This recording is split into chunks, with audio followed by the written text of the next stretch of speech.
प्रत्येक प्राणी के प्रति सेव्य भावना करना, मैं सेवक हूँ और सारा संसार सेव्य है हमारा, यही सबसे बड़ा अध्यात्म है।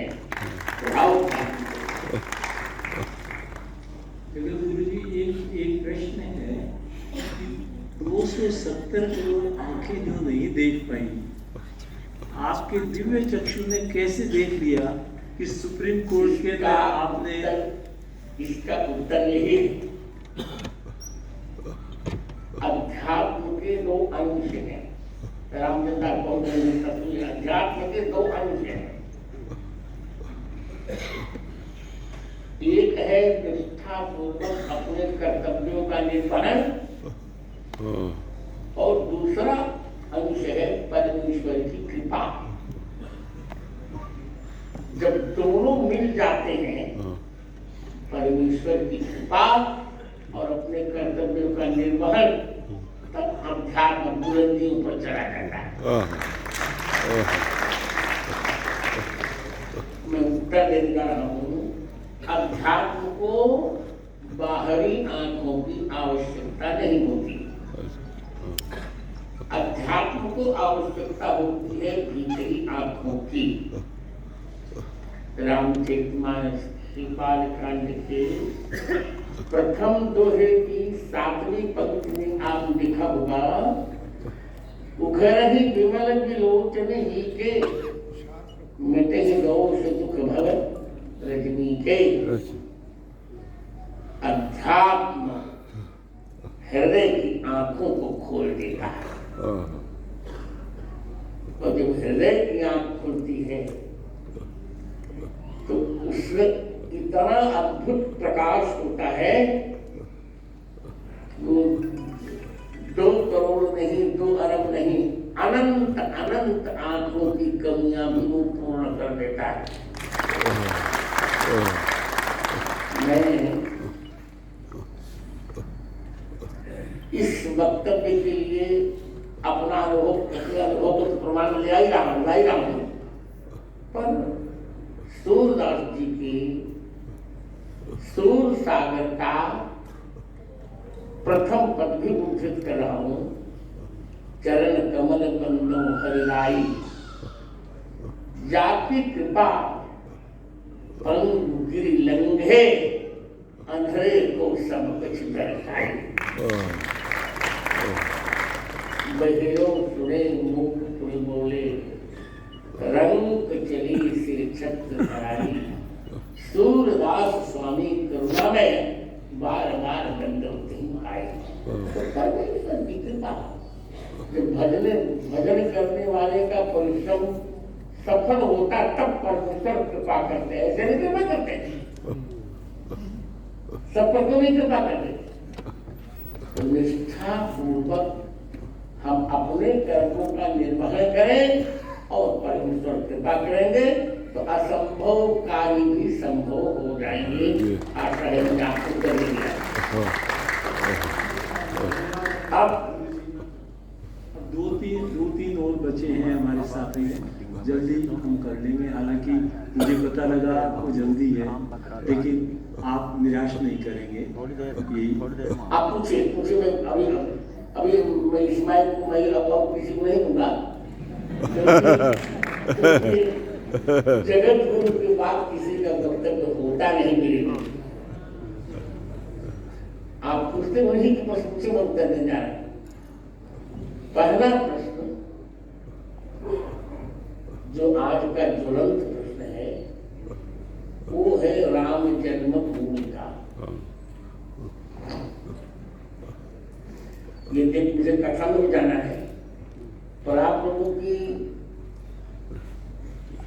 शिक्षा पटुता से मैं इतना प्रभावित हूं को सहन कर रहा हूं। देखिए, राम जन्मभूमि का प्रकरण न्यायालय में विचाराधीन था। प्रश्न यही था उसका कि कैसे हम प्रमाणित करें कि यहीं पर राम जी का जन्म हुआ था।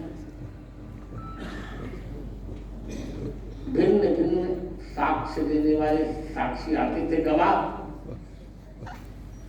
और न्यायालय किसी से, आप जरा मोबाइल बंद रखिएगा, न्यायालय किसी से संतुष्ट नहीं होता था। अंत में जब मेरे पास प्रश्न आया तो मैंने कहा मैं जगत गुरु हूं अवश्य, और ये है न्यायमूर्ति, पर आज निर्णय में इनका महत्व है।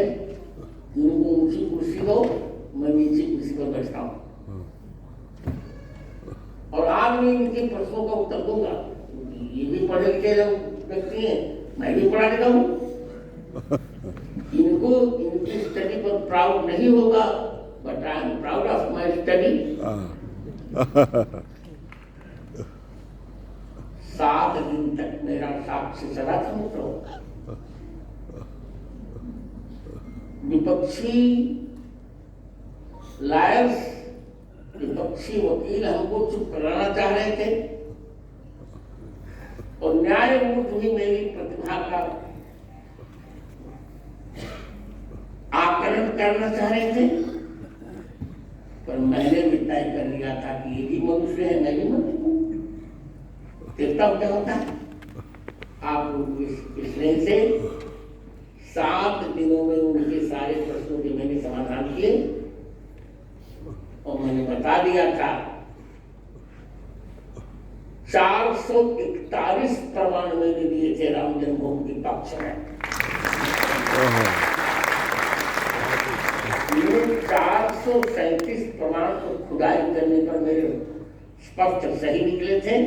4 प्रमाण भूमि थे, थोड़े भूमि के कारण अंत में भी सत्य ही निकले।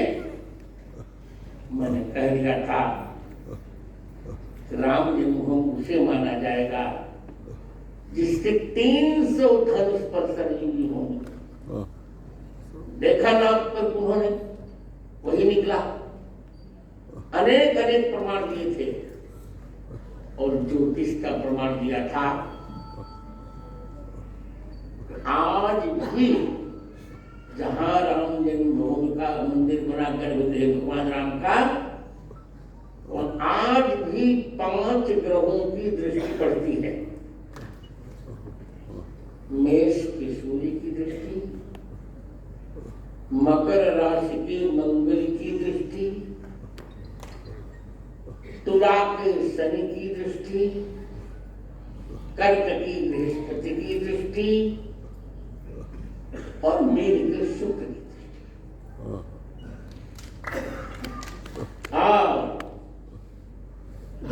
उन्होंने पूछा वेद में प्रमाण मिलता, वेद के प्रत्येक मंत्र में प्रमाण है। अब उदाहरण देने के लिए तो मेरे पास समय है, तुम्हारे पास सुनने का समय मैंने यही कहा, पर मैं तुमको बता भी रहा हूं। अथर्ववेद की 10वें कांड के 31वें अनुवाक की 2 मंत्र में स्पष्ट प्रमाण है। अष्टाचक्रा नवद्वारा देवानां पूरयोध्या यस्याम हिरण्मयः कोशः स्वर्गो साप्तः। 8 चक्रों वाली 9 द्वारों वाली देवताओं की वह पूरी अयोध्या है, जिसमें स्वर्ण से निर्मित मंडपाकार मंडप के आकार में एक मंदिर भवन है। उसमें भगवान राम का स्वर्ग से आगमन होता है। मानुष के भी प्रमाण दिए थे मैंने। जन्मभूमि पुरी सुहावनी उत्तर दिश वस्त्र जो पावनी, रामचरितमानस उत्तर कांड दोहा क्रमांक 4 पंक्ति क्रमांक 5। पुरी शब्द में सप्तमी है। मेरी पुरी में वह जन्मभूमि है जिसकी उत्तर दिशा में सरयू बहती है।